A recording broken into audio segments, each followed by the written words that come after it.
हाय दोस्तों, आज हम क्या सीखने जा रहे हैं? एरे सीखने जा रहे हैं, जो कि बहुत ही इम्पोर्टेंट है एनी प्रोग्रामिंग लैंग्वेज में। जावा हो, C plus plus, Python, C sharp, हर लैंग्वेज में ये यूज हुआ है। अब मैंने जैसे बोला कि एरे बहुत ही इम्पोर्टेंट है। क्यों एरे बहुत इम्पोर्टेंट है? सपोज करो कि मेरे पास ना 15 वैल्यूज है, तो 15 वैल्यूज मुझे स्टोर करने के लिए वेरिएबल्स लगेंगे ना। तो कितने वेरिएबल्स लगेंगे? 15। तो जैसे मैं a इज इक्वल टू 65 डाल रहा हूँ, b इज इक्वल टू 21 डाल रहा हूँ। सपोज करो कि वो जो 15 वैल्यूज है सब इंटीजर टाइप की है। c इज इक्वल टू 64 डाल रहा हूँ, d इज इक्वल टू 92 डाल रहा हूँ, f इज इक्वल टू। इस तरीके से मैं क्या करूंगा भाई, dash dash dash dash h या i जो भी है, जितने भी वेरिएबल्स बनेंगे उनके अंदर मुझे वैल्यूज डालनी पड़ेगी। अब ये काम क्या अच्छा है? नहीं अच्छा। क्यों? क्योंकि आप ना 15 वेरिएबल्स बना रहे हो। अब 15 के 15 वेरिएबल्स कहाँ जाके स्टोर होंगे? मेमोरी में, वो भी अलग अलग लोकेशन पे। अब ये जो 15 वैल्यूज है वो सिर्फ कोई एक प्रॉब्लम का होगा, ओके? क्योंकि ये 15 वैल्यूज, 25 वैल्यूज, 1000 वैल्यूज, इनकी जरूरत हमें पड़ सकती है। हाँ, प्रॉब्लम पे डिपेंड करता है। तो अब क्या होता है कि आपके ये जो 15 वैल्यूज है या 20 वैल्यूज जो भी होंगे, वो मेमोरी के अलग अलग लोकेशन पे जाके स्टोर होंगे। तो इससे क्या होता है ना, इससे प्रॉब्लम ये होती है कि एक लोकेशन से दूसरी लोकेशन पे जाने में प्रॉब्लम होती है। चलो एक एग्जांपल के जरिए समझते हैं। तो जैसे कि ना एक माँ है, ओके, और उस माँ के ना 10 बच्चे। कितने बच्चे? 10 बच्चे हो सकता है। तो चलो, 10 बच्चे जब बड़े हुए ना, तो उन्होंने क्या बोला ना कि मुझे ना अब एक घर में नहीं रहना है। ये सपोज करो क्या है, मुंबई शहर है, ओके। इस मुंबई के अंदर कोई कुर्ला में घर ले लिया, कोई कल्याण में ले लिया, कोई डोंबिवली में। इस तरीके से ये अलग अलग मुंबई के लोकेशंस है, और 10 बच्चों ने क्या किया, घर ले लिया। अब जैसे माँ है, अब माँ तो भाई हर एक के घर पे जाना चाहेगी ना। फेस्टिवल हुआ या कोई भी रीजन हुआ, तो समझ लो कोई फेस्टिवल आया, तो मम्मी इसके घर पे पहले गई, फिर यहाँ से यहाँ जा रही है, फिर यहाँ से यहाँ जा रही है, फिर यहाँ, फिर यहाँ, फिर यहाँ। पता चल रहा है मम्मी को ना ट्रैवलिंग, अब देखो, जाना बच्चों के घर पे है, अब मम्मी को टाइम कितना लग रहा है? बहुत ज्यादा टाइम लग रहा है। क्या ये अच्छी चीज है? नहीं अच्छी चीज है, क्योंकि माँ को ट्रैवल करने से मतलब नहीं है, माँ को सिर्फ घर पे जाने से मतलब है। लेकिन जब वो घर पे जा रही है, सब अलग अलग रह रहे हैं, तो उसमें क्या हो रहा है कि आप ट्रैवल बहुत कर रहे हो, यानी टाइम बहुत लग रहा है। जब हर एक वैल्यू को आप एक्सेस कर रहे हो, तो माँ को क्या करना चाहिए? माँ को क्या करना चाहिए पता है? इस मुंबई शहर के अंदर, ये मुंबई शहर अलग है, ये मुंबई शहर अलग है, समझ लो इसको आप अब भूल जाओ कि अलग अलग घर है।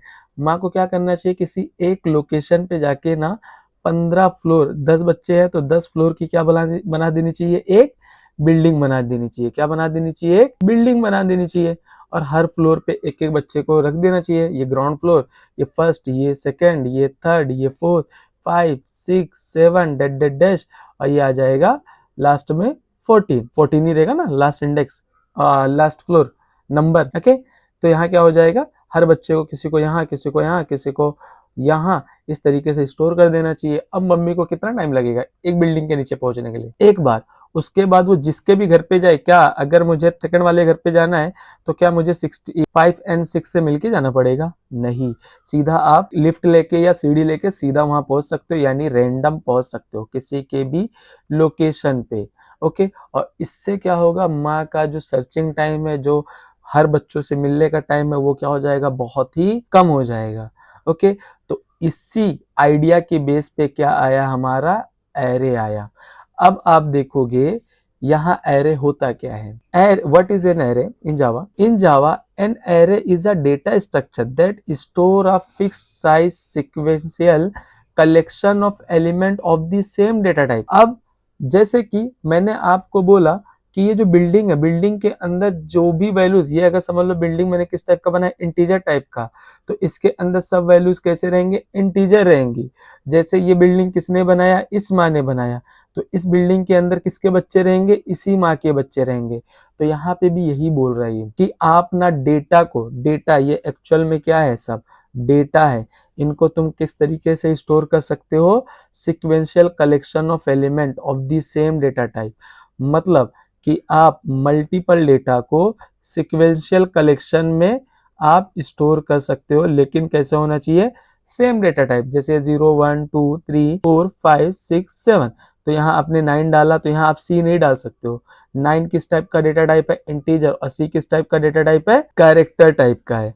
इसकी वजह से अगर इधर समझ लो आपने 10 डाल दिया तो भी एक्सेप्ट नहीं होगा, इसको कोई इंटीजर वैल्यू डालना पड़ेगा। जैसे मैं क्या डाल देता हूँ, 5 डाल देता हूँ। और ये जो ऊपर वैल्यूज है ना, ये ऑटोमेटिक प्रोसेसर के अंदर जनरेट हो जाता है। इसको क्या बोलते हैं हम?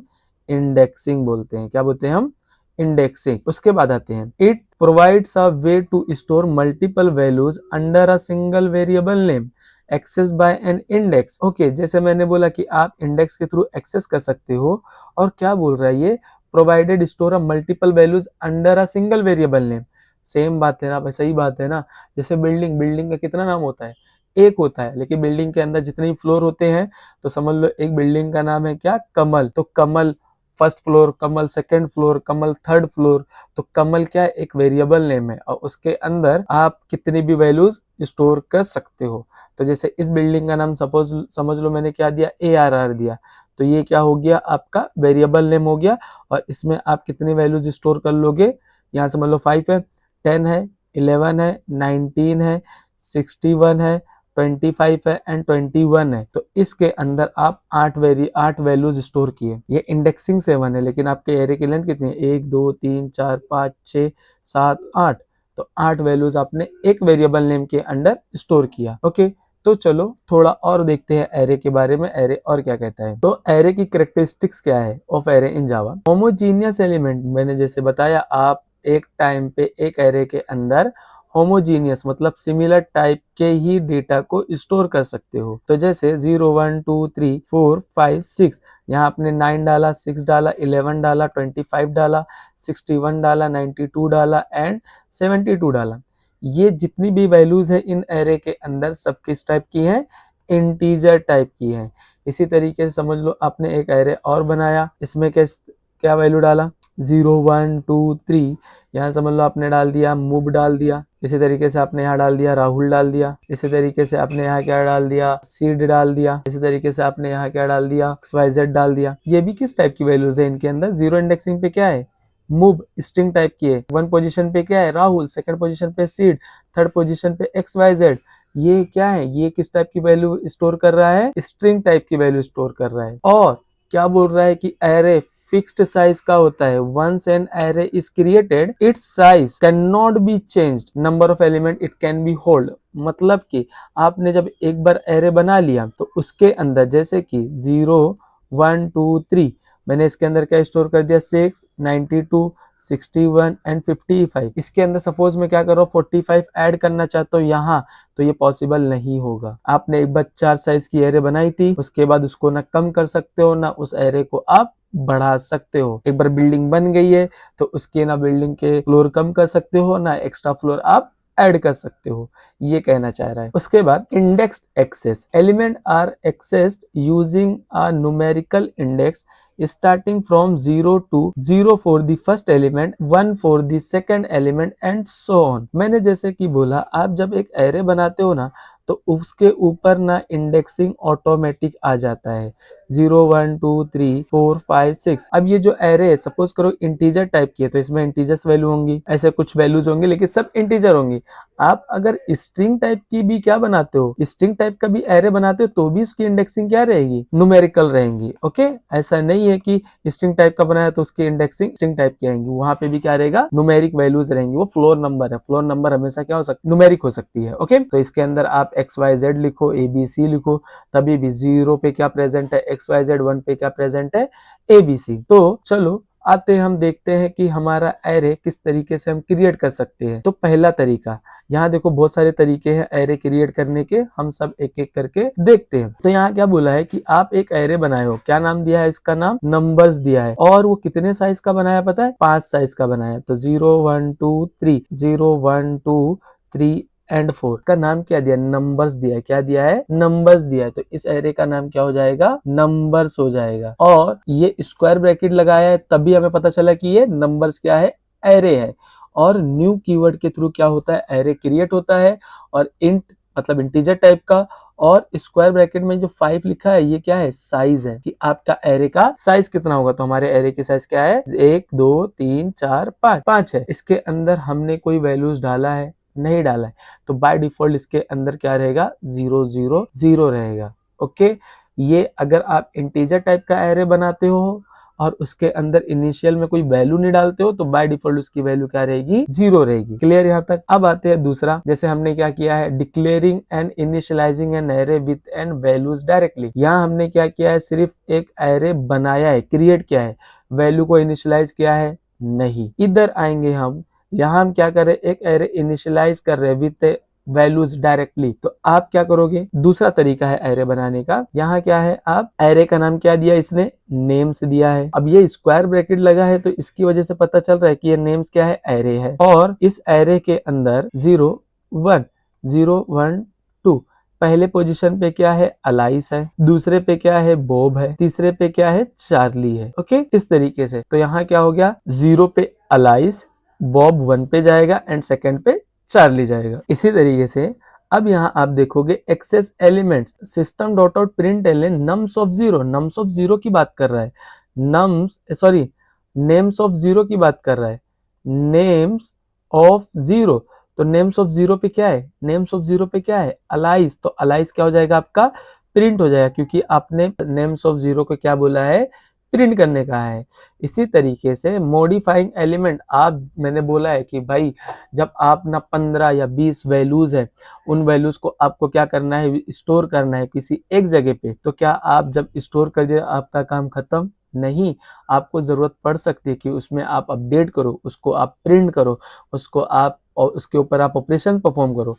तो हमने क्या किया है, वैल्यूज तो दे दी है, अब उसके ऊपर हम धीरे धीरे ऑपरेशन परफॉर्म कर रहे हैं। तो जैसे कि मैंने यहाँ नेम्स ऑफ 0 को प्रिंट किया है, यहाँ बोला गया है नंबर्स ऑफ 2 पे आप क्या डाल दो, 100 डाल दो। क्या डाल दो, 100 डाल दो। किस पे, नंबर्स ऑफ 2 पे। Okay, numbers of 2, numbers of 2 किसकी बात कर रही है, ये नंबर्स बिल्डिंग का नाम है, उसका सेकंड फ्लोर ये, उस पे क्या डालने बोल रहा है, 100, तो यहाँ 100 हो जाएगा। उसके बाद अगर आप प्रिंट करोगे तो नंबर्स ऑफ 2, नंबर्स ये है, उसके 2 पे जाओगे और यहाँ क्या मिल रहा है आपको, 100 मिल रहा है, तो 100 क्या हो जाएगा, यहाँ प्रिंट हो जाएगा, कहाँ, आपकी स्क्रीन पे। तो चलो हम थोड़े ऑपरेशंस इस तरीके के एक्सेस करते हैं और कुछ ऐसे छोटे मोटे ऑपरेशंस परफॉर्म करते हैं एरे पे। तो यहाँ आप देखोगे, आप एक एरे बनाए जिसका नाम आपने क्या दिया, ARR दिया। एरे कैसे पता चला कि ये बना है, क्योंकि आपने यहाँ स्क्वायर ब्रैकेट लिखा है। तो यहाँ क्या हो जाएगा, आपका एक एरे बन जाएगा। अब 0 1 2 3, 0 1 2 3 एंड 4, 0 पोजिशन पे क्या है, 4, 7 कौन से पोजिशन पे है, 1 एंड 23, फिर 1, फिर 56। इस तरीके से आपका एरे फिल हो चुका है। अगर सपोज करो मैं प्रिंट करता हूँ SOP, system dot print L, मैं क्या प्रिंट करता हूँ पता है, आपका इस एरे का नाम क्या है, ARR है। मैं बोल रहा हूँ ARR ऑफ 2 और यहाँ रहेगा स्क्वायर ब्रैकेट, स्क्वायर ब्रैकेट ये कंपलसरी है, तभी वो एरे कंसिडर करेगा। राउंड ब्रैकेट आप डालोगे तो एरर आएगा। मैंने बोला है आप प्रिंट करो, किसको प्रिंट करो, ARR ऑफ 2 को। ARR बिल्डिंग का नाम, उसके सेकंड फ्लोर, उसके सेकंड फ्लोर पे क्या है, 23। तो आपकी स्क्रीन पे क्या प्रिंट हो जाएगा, 23। इस तरीके से। इसी तरीके से मैंने क्या बोला है कि आप ARR ऑफ 1 पे क्या डाल दो, 55 डाल दो। तो अब क्या हो जाएगा, ARR ऑफ 1 पे जाएगा और उस की जगह पे 7 को कट करके क्या डाल देगा, 55। सिंपल सी बात है, आपने ऐसा किया है ना, ए की वैल्यू 10 डाली है, समझ लो वेरिएबल है, और फिर मैंने ए को क्या कर दिया, 20 कर दिया है। तो ए की वैल्यू पहले क्या थी, 10 थी, बाद में क्या हो चुकी है, ए की वैल्यू 20 हो चुकी है। तो ARR ऑफ 1 पे पहले क्या था, 7 था, मैंने उसके बाद उसको अपडेट किया, किससे अपडेट कर दिया, 55 से कर दिया। इसी तरीके से आप क्या कर सकते हो, ARR ऑफ, सपोज करो मैं क्या कर सकता हूं, अभी मैं SOP ARR of 1 plus ARR of 3, इसका आंसर क्या आएगा, ये राउंड ब्रैकेट है, इसका आंसर क्या आएगा, ARR of 1 plus ARR of 3। ARR of 1 पे क्या है, 55 और ARR ऑफ 3 पे क्या है, 1, तो इसका आंसर आ जाएगा 56। अब मैं दो वैल्यूज को ना एरे के क्या करना चाहूंगा, स्वैप करना चाहूंगा। क्यों करने की जरूरत पड़ सकती है, क्योंकि हमारे पास ऐसे प्रॉब्लम्स आएंगे ना जहां एरे के एलिमेंट्स को हमें ना स्वैप करने की जरूरत पड़ेगी, जैसे कि सॉर्टिंग के अंदर आ सकता है। अब आता है स्वैपिंग। जैसे हमने क्या बोला कि भाई ये क्या है, एक्चुअल में वैल्यूज है ना, अगर मुझे वेरिएबल्स के अंदर वैल्यूज नहीं स्टोर करनी थी तभी तो मैंने कहाँ ऐड स्टोर किया, इसको एरे के अंदर स्टोर किया ना। तो मतलब कि इन वैल्यूज को मैं क्या कर सकता हूँ, स्वैप कर सकता हूँ ना। अगर मैं वेरिएबल में होता जैसे a is equal to 10 and b is equal to 20, तो मैंने इनको तो स्वैप करना सीखा है ना। ओके, तो ये कैसे है, वेरिएबल्स के अंदर वैल्यूज है। अब मैं चाहता हूँ कि भाई एरे के अंदर के वैल्यूज को मैं स्वैप करूँ, तो मैं पता है कौन कौन सी वैल्यूज को स्वैप करना चाहूंगा, एरे ऑफ 3 की एंड एरे ऑफ 4 की। आप किसी भी पोजीशन की वैल्यूज को आप इसके तरीके से स्वैप कर सकते हो। तो हम चलो स्वैपिंग देख लेते हैं। अगर आप इनको स्वैप करना था तो कैसा यूज किया था पता है, temp is equal to A is equal to B and B is equal to temp, ऐसे किया था ना। तो मुझे ए और बी को स्वैप किया था ना। अब मैं किसको स्वैप कर रहा हूँ, एरे ऑफ 3 को और एरे ऑफ 4 को। तो मैं यहाँ ऐसा नहीं लिख सकता हूँ temp is equal to array of 3, array of 3 is equal to array of 4, array of 4 is equal to temp, ऐसा नहीं कर सकता हूँ, कर सकता हूँ।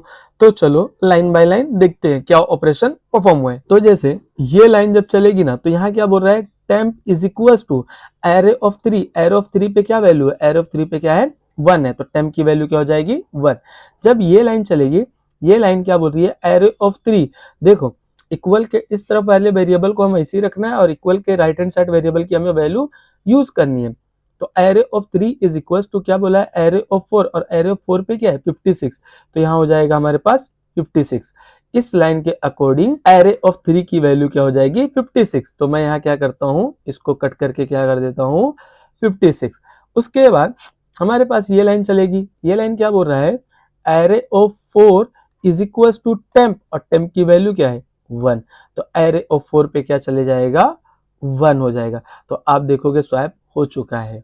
ओके, अब एरे के अंदर हम एक और ऑपरेशन करेंगे जो आपको ना बार बार जरूरत पड़ती है, मोस्ट ऑफ द टाइम पड़ेगी, एरे की लेंथ निकालना। क्या निकालना, एरे की लेंथ निकालना। सपोज करो इस एरे की लेंथ कितनी है 5 है ना। आप क्या है, छोटा मोटा एरे है तो इसके लिए पहचान गया आप, ऐसे समझ लो कॉमा लगा लगा के ऐसे बहुत सारे नंबर फिल कर देता। तो आप क्या गिनते बैठते कितना एरे की लेंथ है, नहीं। तो आप क्या करोगे पता है, आपके पास एक फंक्शन है, आप कौन सी फंक्शन है वो, लेंथ फंक्शन है। कौन सी फंक्शन है वो, लेंथ फंक्शन है। तो लेंथ किसका हमें लेंथ निकालना है, ए आर आर का। ए आर आर क्या है, इस एरे का नाम है, एरे डॉट लेंथ सेमीकोलन। इसको आप किसी वेरिएबल में स्टोर कर लोगे ना, तो अगर आप इंट एन, एन के अंदर क्या स्टोर हो जाएगी, एरे की लेंथ। तो अगर आप SOP क्या प्रिंट करते हो n, तो क्या प्रिंट होगा आपकी स्क्रीन पे 5 प्रिंट होगा, क्योंकि एरे की लेंथ क्या है 1 2 3 4 5 है, तो 5 प्रिंट हो जाएगा। तो चलो हम इसके छोटे मोटे कोड करके देखते हैं। तो जैसे ये हमारा प्रोग्राम है, इसको हम पहले क्या करते हैं, कंपाइल करते हैं, जावा सी मैन डॉट जावा। ओके, तो इसके अकॉर्डिंग जावा मैन क्या प्रिंट हो रहा है 6 प्रिंट हो रहा है। क्यों, क्योंकि आपका ये क्या बन चुका होगा, एक एरे बन चुका होगा, और एरे मैंने ARR ऑफ 0 प्रिंट करने की बात की, और 0 पोजीशन पे क्या है 6 है, तो 6 प्रिंट हुआ। इसी तरीके से अगर मैं इधर 2 पोजीशन लेता हूँ और फिर इसको कंट्रोल एस करके सेव करता हूँ, फिर यहाँ आता हूँ, इसको कंपाइल करता हूँ एंड इसको रन करता हूँ, तो क्या प्रिंट हो रहा है 7। क्यों, 0 पे 6, 1 पे 1 एंड 2 पे 7। इसी तरीके से अगर मैं यहाँ 5 डालता हूँ क्या प्रिंट होगा, तो चलो देखते हैं। कंपाइल किया, अब हमने रन किया, तो रन किया तो यहाँ क्या आ रहा है पता है, रन टाइम एक्सेप्शन आ रहा है। ये क्या है, एरर है। क्या बोल रहा है भाई, array index out of bound exception, मतलब कि ये 0, ये 1, ये 2, ये 3, ये 4, मैं किसको एक्सेस करने की बात कर रहा हूँ, 5th पोजीशन वाले को। और 5th पोजीशन पे कोई है क्या, नहीं है, ही नहीं उतना बड़ा एरे, तो ये क्या दे रहा है, एक्सेप्शन दे रहा है। इसी तरीके से अगर मैं इसमें 4 करता हूं तो ये आउटपुट देगा, और क्या आउटपुट दे रहा है 3 दे रहा है, क्योंकि 1 0 1 2 3 4 पोजीशन पे 3 है। इसी तरीके से अगर आप चाहो एरे ऑफ 4 पे, एरे ऑफ 4 पे क्या पुट कर रहे हो, समझ लो 97, इस तरीके से। और फिर आप क्या करो, उसको प्रिंट कर लो, क्या कर लो आप, उसको प्रिंट कर लो, कंट्रोल सी। अब देखोगे आंसर क्या आएगा। अब आंसर क्या आ रहा है, पहले 3 आ रहा है, फिर 97 आ रहा है। मैंने दोनों बार तो एरे ऑफ 4 को प्रिंट किया, लेकिन जब इस टाइम एरे ऑफ 4 को जब प्रिंट कर रहा था तो 4th पोजीशन पे क्या था 3 था, इसके लिए क्या प्रिंट हुआ 3 प्रिंट हुआ। उसके बाद मैंने एरे ऑफ 4 पे क्या डाल दिया 97, तो यहाँ 3 हट के क्या हो गया 97। उसके बाद मैंने प्रिंट कर लिया एरे ऑफ 4, एरे ऑफ 4 पे क्या वैल्यू आ गई 97। इसी तरीके से अगर मैं एरे ऑफ 4 पे अभी 97 है। इसी तरीके से मैं चाहता हूं ना इस 0 पोजीशन वाली वैल्यू एंड थर्ड पोजीशन वाली वैल्यू स्वैप हो जाए। अगर मैं थर्ड वाले को क्या कर रहा हूँ, प्रिंट कर रहा हूँ एंड 1 वाले को भी क्या कर रहा हूँ, प्रिंट कर रहा हूँ, तो मेरा आंसर क्या आएगा। कंट्रोल एस करके सेव किया, फिर से कंपाइल किया एंड रन किया। एक काम करता हूँ, इस सबको पहले रिमूव कर देता हूँ। कंपाइल किया एंड रन किया तो देखोगे 3 पोजीशन पे क्या था, 0 1 2 3, 3 पे क्या था 9, तो इसकी वजह से पहले 9 प्रिंट हुआ। उसके बाद हमने प्रिंट किया 1 पोजीशन वाली, 1 पोजीशन पे 0 1 1 पे क्या है 1, तो 1 प्रिंट हुआ। अब मैं क्या करूंगा, इन्हें स्वैप करूंगा। स्वैप करने आता है आपको, मैं यही दोनों वैल्यूज को स्वैप करूंगा, एरे ऑफ 3 की वैल्यू एंड एरे ऑफ 1 की वैल्यू।